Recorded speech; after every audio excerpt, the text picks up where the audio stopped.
केंद्रीय मंत्री नितिन गडकरी से हमारी पॉलिटिकल एडिटर अदिति नागर ने खास बातचीत की। आज जो मेरे साथ शख्स मौजूद हैं वो राजनीति से ज्यादा विकास की बात करते हैं, बयानों से ज्यादा आंकड़े और उदाहरण देते हैं। इसीलिए बिहार में किसकी बहार है या इस बार बिहार किसका है वो समझेंगे उदाहरणों से और जमीनी हकीकत से। मेरे साथ गडकरी जी मौजूद हैं। सर, आपका बहुत बहुत स्वागत है भारत 24 पे।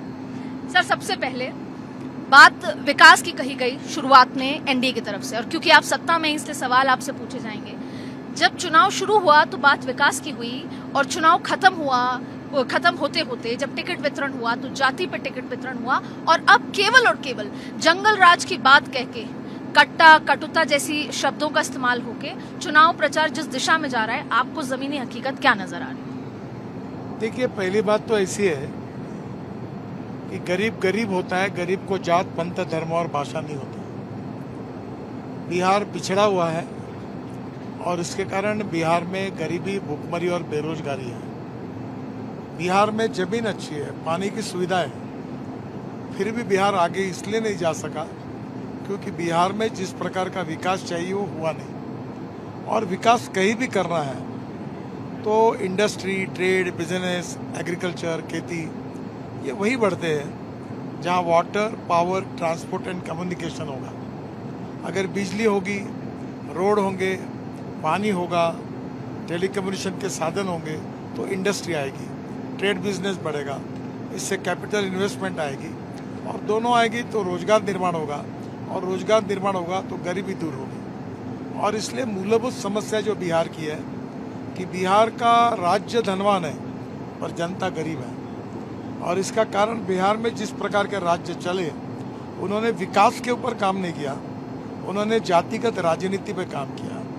और जब तक जातिगत राजनीति रहेगी तब तक गरीबी, भुखमरी और बेरोजगारी नहीं हटेगी। एनडीए ने पहली बार अपनी सरकार आने के बाद केवल बिहार में करीब 5 लाख करोड़ से ज़्यादा रोड, जब मोदी जी प्रधानमंत्री बने और हमारी सरकार आई तो केवल मेरे विभाग ने किए। और इसका कारण यही है कि गंगा पर 2-3 पुल थे, अब 9-10 पुल हुए। एक तरफ बिहार जो है गंगा के कारण डिवाइड हुआ था। बिहार में बाढ़ आती है, बाढ़ के कारण बड़ा नुकसान होता है।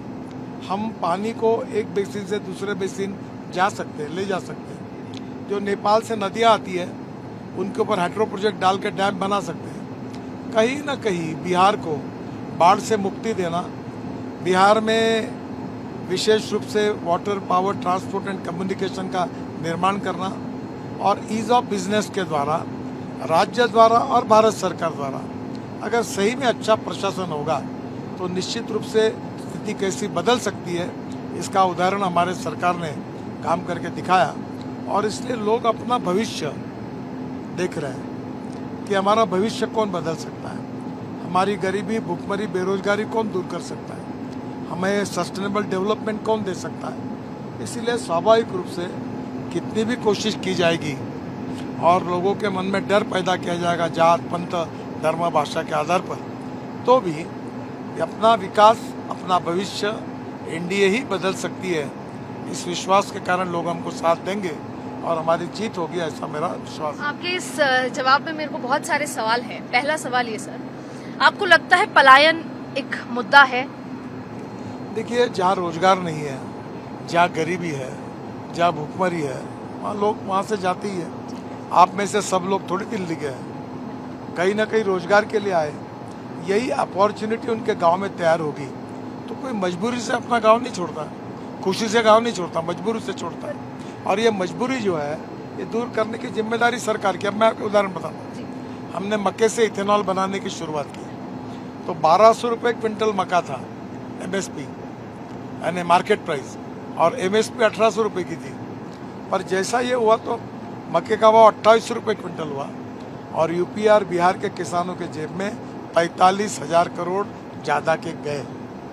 अगर ये पैसा गया तो लोगों में अच्छे घर बनेंगे, उद्योग व्यापार बढ़ेगा, परचेसिंग पावर बढ़ेगी। तो कहीं ना कहीं एग्रीकल्चर में, इंडस्ट्री में भी मखाना है। अब मखाना बोर्ड बनाया हमने, अब मखाना में चीज लगाकर मखाना, टमाटर फ्लेवर, ओनियन फ्लेवर, अब इतना मखाना वर्ल्ड के एयरलाइंस में मखाना मिल रहा है। जो मखाना बिहार से आता है। तो कहीं ना कहीं अभी लीची का जूस बनाने की बात इंटरनेशनल लेवल पर चल रही है। तो मुझे लगता है जहाँ जो भी हो उसके प्रक्रिया करने वाले उद्योग, वहाँ वैल्यू एडिशन होगा। तो बिहार में मुझे लगता है बिहार के लोगों को बाहर जाने की जरूरत नहीं सर, पड़ेगी। क्योंकि बार बार विकास की बात होती है, जमीन पर उसका रोड मैप एक बार आपसे समझती हूँ। आपने मक्के का उदाहरण दिया। सर, बिहार में 2014 में जब बीजेपी कैंपेन कर रही थी, 15 में नहीं जीत पाई थी, आरजेडी और जेडीयू साथ थे, लेकिन 2015 में कहा था कि अगर बीजेपी की सरकार आती है तो जो चीनी मिले हैं उनको दोबारा से रीस्टैब्लिश किया जाएगा और पूरा देश का जो मुंह मीठा है वो बिहार करेगी। 20 साल हुए जेडीयू की सरकार में, बीजेपी साथ रही, वो चीनी मिलों का रिनोवेशन नहीं हो पाया। दूसरा मेरा सवाल है, आप इथेनॉल का हमेशा जिक्र करते हैं। गन्ना इतनी बड़ी इंडस्ट्री है, इवेंचुअली गन्ना खत्म होता जा रहा है कि उसकी खेती नहीं हो रही, किसान परेशान है। तो क्यों ऐसा नहीं होता कि ठीक है चीनी मिलें जब होंगी तब होंगी, इथेनॉल बन सके, ऐसा कुछ बाय प्रोडक्ट हो सके जो हम बाहर बेच सकें? मेरी जानकारी से अभी बिहार में 9-10 इथेनॉल के प्रोजेक्ट शुरू हो गए। ब्रोकन राइस से और मक्के से इथेनॉल बनाना शुरू हुआ।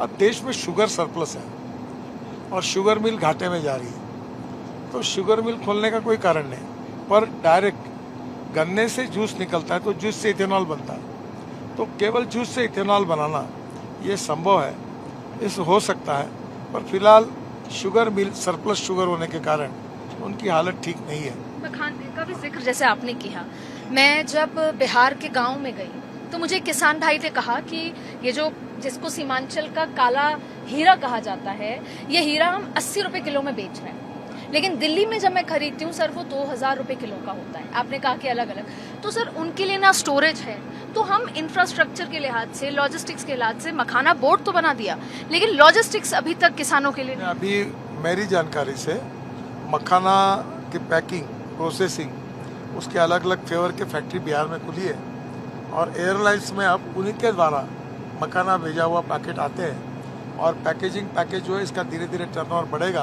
और मक्के को अच्छा भाव मिलेगा। सर, एक नीतीश कुमार से रिलेटेड सवाल भी समझना है।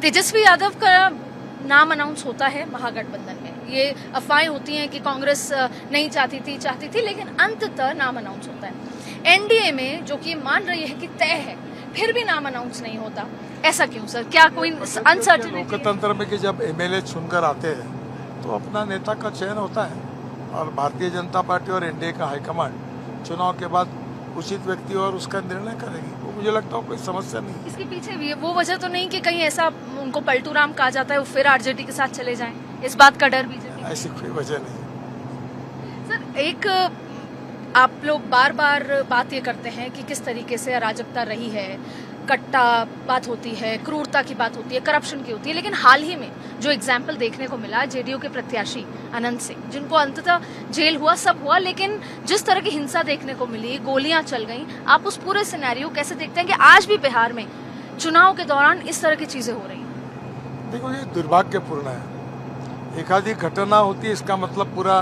देश और पूरा राज्य उस दिशा में जा रहा है, ऐसा कहना उचित नहीं होगा, पर यह घटना निंदनीय है। इसके पहले बिहार में और ज़्यादा लॉ एंड ऑर्डर की परिस्थिति थी, अब परिस्थिति काफ़ी सुधरी हुई है, फिर भी ऐसी घटनाएं जो होती है वो निषेधार्ह है और वो कैसे कम हो, कैसे टाली जाए, यही सरकार का काम है। और एनडीए निश्चित रूप से कानून और व्यवस्था को मेंटेन करने के लिए जो भी ऐसी गलत काम करेंगे उनके ऊपर कठोर कार्रवाई करेंगे। सर, आप इस समय विपक्ष को कहाँ खड़ा देखते हैं? आपके प्रशांत किशोर भी बीच में हैं। इस पूरे सिनेरियो में पहली बार ऐसा देखने को मिला कि आपका साझा घोषणा पत्र आया है, भले ही वो 45 सेकंड की एक प्रेस वार्ता हुई जिसमें कोई प्रेस वार्ता नहीं हो पाई, सिर्फ आप लोगों ने दिखाया, लेकिन इस पूरे सिनेरियो में ऐसा है कि विपक्ष के सामने अगर एकजुट नहीं हुए तो कहीं ना कहीं मुश्किलें होंगी जीतने में। ऐसा कुछ नहीं है, हमारी एनडीए की अलायंस होती है, हम सब मिलकर काम करते हैं, उसका संबंध विपक्ष क्या कर रहा है इससे नहीं है। जहाँ भी एनडीए मिलकर लड़ते हैं वहाँ हमारे बीच में कोऑपरेशन, कोऑर्डिनेशन होता है और हम मिलकर चुनाव लड़ते हैं और उसका परिचय बिहार में भी एनडीए के घटक पार्टियों ने दिया है और हम सब लोग मिलकर चुनाव लड़ रहे हैं। जनता का विश्वास हमारे साथ है और हम चुनाव जीतेंगे, ये हमें दृढ़ विश्वास है। नितिन गडकरी जी, जिन्होंने पलायन से लेकर जाति, विकास, तमाम मुद्दों पर बेबाक तरीके से भारत 24 से बात की, आपका बहुत बहुत शुक्रिया। Thank you.